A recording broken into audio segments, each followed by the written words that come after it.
Hola, ¿qué tal? Bienvenidos a un nuevo programa de Industria Argentina, País en Marcha. Y allí lo ven en pantalla al doctor Jorge Velardi, presidente del Instituto Cardiovascular.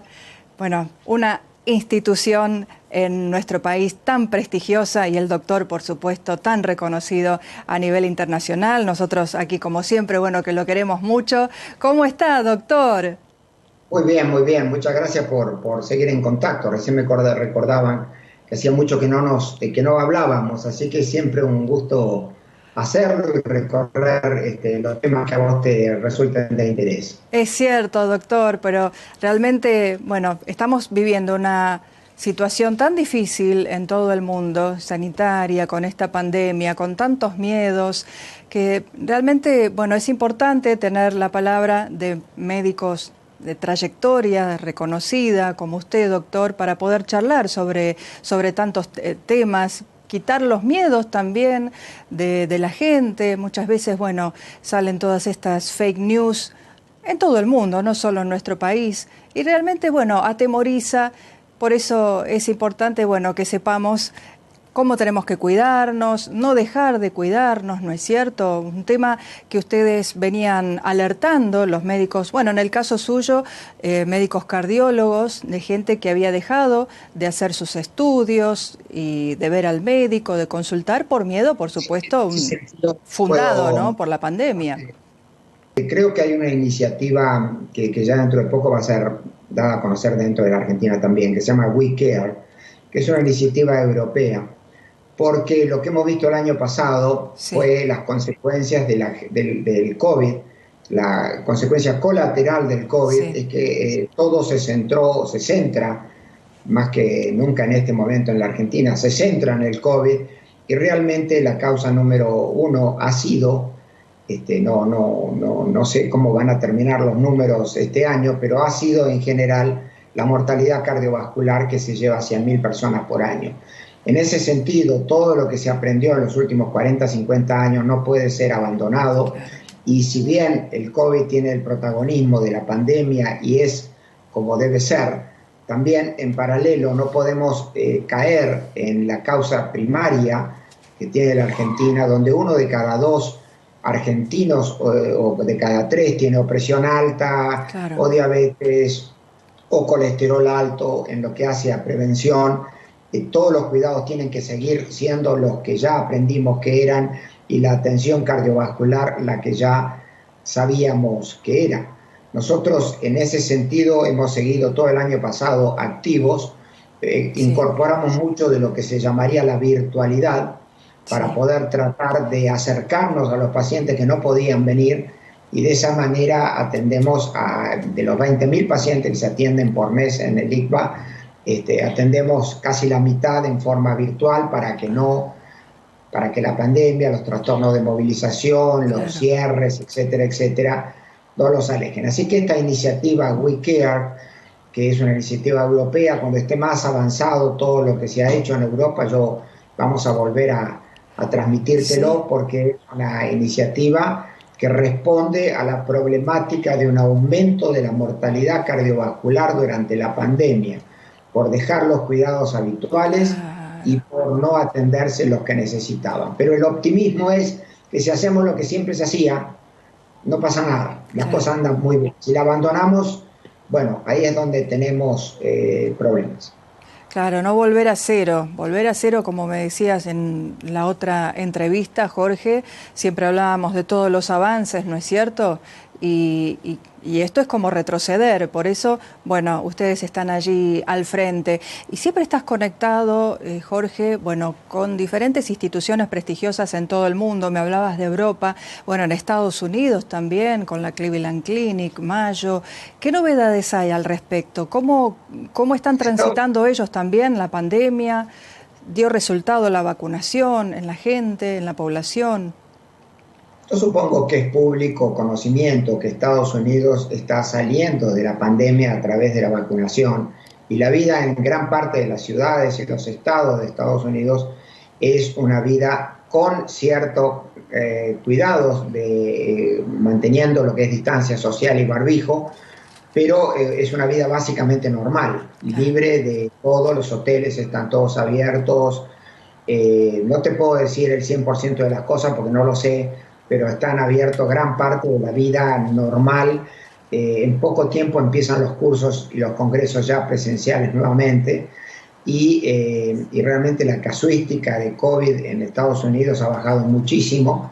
Debe ser el país, después de Israel, y no sé, Inglaterra puede ser también, que más ha vacunado y se siente en el impacto que han tenido en la Cleveland Clinic, la Mayo Clinic y los lugares que uno tiene contacto, Claro. se lo están funcionando a full. Así que la vacuna, sin lugar a dudas, manteniendo ciertos cuidados, pero el año pasado Estados Unidos fue una catástrofe y este año, si bien están en verano, y el verano, como vos sabés, es favorable para lo que es COVID por evitar los encierros que significan las temperaturas, hace que la vida se puede pensar en una vida normal con una alta porcentaje de la población vacunada. Ese es el mensaje que tenemos. Por eso es tan importante aquí incentivar la vacunación a la gente que todavía no se ha vacunado y que están llamando, bueno, y tratando de que se anoten, ¿no es cierto?, que todos puedan recibir la vacuna para salir rápidamente de esta pesadilla, doctor. Por eso todo lo que pasa en el norte después nos va a repercutir a nosotros. Siempre es bueno ver Europa, Estados Unidos, para ver cómo están transitando ellos los periodos, las etapas, porque hablaban ya de una tercera ola.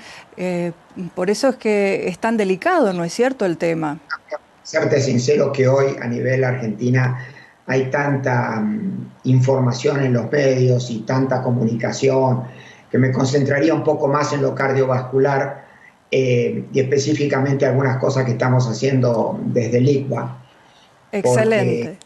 Con todo el respeto que hay al COVID, yo diría que el 99% de lo que se transmite de noticias médicas pasan por el COVID. Así que déjame ese 1% para que sea lo que realmente ha afectado a la sociedad del mundo y particularmente a la Argentina, que son las afecciones cardiovasculares que deben seguir. En ese sentido, nosotros en estos días hacemos un congreso para manifestar y para educar y seguir trabajando con todos en todos los progresos, todos los avances, todo lo que ha seguido sucediendo y también evitar el retroceso que ha habido el año pasado. En última instancia, por lo menos volver al año 19, aunque el año 19 es la consecuencia de unos 40, 50 años de aprendizaje en medicina cardiovascular, que en un año de pandemia, en un 30, 40% se borró, como que no se atendía a la gente, no se hacían los cuidados habituales, no se atendían incluso los infartos. Y con ese sentido, nosotros estamos haciendo un curso ahora en el ICVA para mantener a los médicos en el estado de funcionamiento para nosotros y para los pacientes, para que entender que la vida continúa, la vida cardiovascular. El COVID no protege contra la vida cardiovascular, puede ser que la señale, pero de cualquier manera mínimamente queda todo como estaba, y esa vida cardiovascular de cuidados, de prevención va a ser tocada por enfermedades donde específicamente nosotros nos manejamos viendo todo lo que es prevención, todo lo que es insuficiencia cardíaca, los pacientes vasculares, los pacientes valvulares, donde la válvula está tapada, los pacientes coronarios, que se llama Grupo de Trabajo por Enfermedad Coronaria, y las arritmias, que son básicamente lo que puede afectar. Nosotros lo tenemos dividido horizontalmente y en eso va a haber un congreso en estos días, el jueves concretamente, donde se va a volver a tocar todos estos temas. O sea que la vida cardiovascular continúa y la vida COVID pasa por las medidas que se toman y la vacuna, ¿no? Claro, doctor, por eso, bueno, uno de sus temas en la apertura es cómo ves el futuro, ¿no es cierto? Mira, yo creo el futuro con optimismo con respecto a que esto tiene que haber dejado un aprendizaje de dos tipos. Por empezar, que sin lugar a dudas, una enfermedad para el Estado argentino, por ejemplo, unificó criterios. Claro. Es decir, mi lado positivo de todo esto es que la Argentina en sus sistemas públicos, obra social y privado, actuó con la misma vara para detectar, para tratar, para internar, para quién sí y quién no va a terapia intensiva. Sí. Y eso ha sido un aprendizaje que algún día nos vamos a sentar y decir, bueno, se podía mandar señales desde el Estado y desde los médicos para decir cómo debe tratarse un paciente. Este se interna, este no se interna, Claro. se interna, este va a terapia, este no, y qué medicamentos se usan. Y resulta que eso ha sido unificado a través del país y del mundo.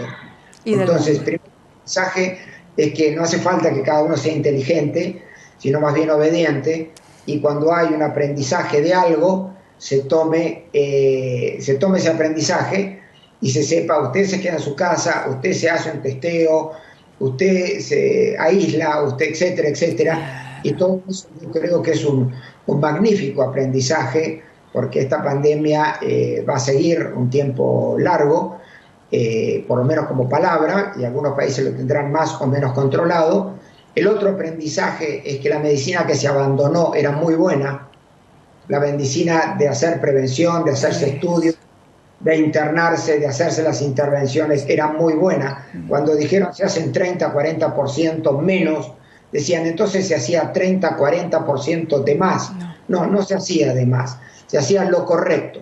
Porque cuando se dejó de hacer, la gente comenzó a tener problemas, no solo cardiovasculares, sino oncológicos y también neurovasculares, es decir, y otras especialidades que no manejo. Pero la realidad es que no se puede abandonar la prevención ni en el cáncer, ni en la enfermedad cardiovascular, ni neurovascular, ni pulmonar, etcétera, etcétera. Así que es el segundo aprendizaje. El tercero es que sin lugar a dudas pensó en la civilización que estaba por encima de todo, y ya la peste no había quedado más en la agenda universal. Sí. Ahora la peste aparece como en 1920 y uno se siente paralizado, inmovilizado, con ignorancias, incertidumbres, y pretende que la medicina reaccione en un segundo, ya tenga la cura, y no la tiene. La medicina requiere, la ciencia requiere tiempo, con un récord de tiempo se supo qué era el bicho, como le dicen, se detectó su ARN, se detectó qué era, cómo diagnosticarlo, y las vacunas, que necesiten más tiempo puede ser, pero ya hay y están siendo efectivas. Entonces, quiere decir que estamos aprendiendo mucho a trabajar en conjunto, sistemáticamente a través de enfermedades, que las que ya estaban no las abandonemos, que ya se había aprendido mucho, y que para el futuro, bueno, las vacunas evidentemente como contra la gripe, la poliomielitis, la infinidad de 16, 20 vacunas que ha habido en la Es Argentina ya cierto. disponibles, que evidentemente esta se incorporará en la agenda. Yo me vacuné como personal de salud, me vacuné con la Sputnik, y lamento que tenga algunos problemas de flojito de papeles, digamos, que haga que la Comunidad Económica Europea todavía no la acepta, o la comunidad internacional todavía Sí. no la acepta. Bueno, espero y después de eso tuve COVID, o sea, Después vacunado, tuviste. Claro. y el COVID fue muy leve. O sea, a mí la Claro. vacuna me ayudó mucho, es otro mensaje que hay que decir. La vacuna puede ser que en algunos casos prevenga la enfermedad, pero en general está para contener los casos graves y las internaciones, no para evitar la infección. Aunque hasta podríamos pensar que en algunas circunstancias hasta puede, con alto nivel de anticuerpos, directamente ni siquiera infectarse la gente. Así que yo creo, por supuesto, en la vacuna, como creo en la ciencia, Claro. creo en la vacuna, y mi conducta de vida ha sido a través de la ciencia, y la ciencia vuelve a hablar de que no se abandone lo que se aprendió, y Claro. vuelve a hablar de lo que se investiga, se publica, se toma y se empieza a utilizar para el tratamiento de los asintomáticos, de los sintomáticos, de los respirados, y para que no se infecte o no se ponga grave la gente a través de la vacuna. Así que yo creo que el aprendizaje es inmenso, el sufrimiento también. Ojalá quede algo positivo. Yo no Sí. soy ni filósofo ni nada, pero pienso que algo positivo tenemos que poder tomar de todo esto, ¿no? Ay, de todo lo que has dicho, Jorge, bueno, me queda mucho, mucho tu mensaje. Son, bueno, temas cuando yo ya te dábamos los últimos 3 minutos para cerrar el programa y que vos exhortabas, ¿no es cierto?, tanto a la sociedad como a los estados a que hicieran esto que por obligación y por urgencia tuvieron que hacer, ¿no es cierto?, se haya logrado. Y otro de los temas en los que vos decías, ya estábamos liberados, ¿no?, de las epidemias, de las pandemias, y qué importante es este mensaje que damos siempre, ¿no es cierto?, que los estados no desfinancien a la ciencia, que no lo vean como un gasto. Vos hablabas de las prevenciones, y dice, no, es demasiado. No, prevenir desde el ámbito médico, desde los estados, financiar a todo el sistema científico, tecnológico, mancomunarlos también entre el sistema privado y público. Realmente, bueno, esto sí o sí, doctor, como usted dice, tiene que dejar un aprendizaje, tanto a los gobiernos de turno, como decimos siempre, como a la misma sociedad, ¿no es cierto? También, ¿qué es lo que tiene que reclamar? Y cuáles son las prioridades que tiene que tener también, ¿no?, un ser humano en su vida. Doctor, tenemos para que pueda dar un último mensaje, como siempre. Bueno, quizás un mensaje te daría desde mi aprendizaje de 43 años. Voy a cumplir 50 años de médico y 43 años con el ICBA. El manejar una organización durante 43 años me ha dejado algunos aprendizajes. Sí. Tienen que ser una organización, y eso puede ser expandido a cualquier ámbito de la salud, es básicamente tener una estructura sólida donde haya datos concretos de cómo manejarse. Ahora estamos de moda con datos, entonces los datos son importantes. Los datos generan información y con la información genera conocimiento. Tenemos que tener algo sólido, tenemos que trabajar en equipo. Muchas cabezas piensan más o mejor que una sola cabeza. Siempre tenemos que tener alianzas. En la salud hay 4 componentes, que son los financiadores, los prestadores, los proveedores de insumos, de material, de industria farmacéutica, y los pacientes, que es la razón de ser de todo esto y estar permanentemente innovando. Aunque se fracase, es la mejor manera de funcionar. Así que yo te diría que ese sería mi mensaje, tratar de mantener algunos conceptos básicos siempre vivos, tratar de reconocer que la ciencia avanzó mucho en los últimos 50 años, no dejarla de lado, no apurarla, porque necesita su tiempo de aprendizaje y de publicaciones y de transparencia, y con eso nos habremos dado un paso adelante.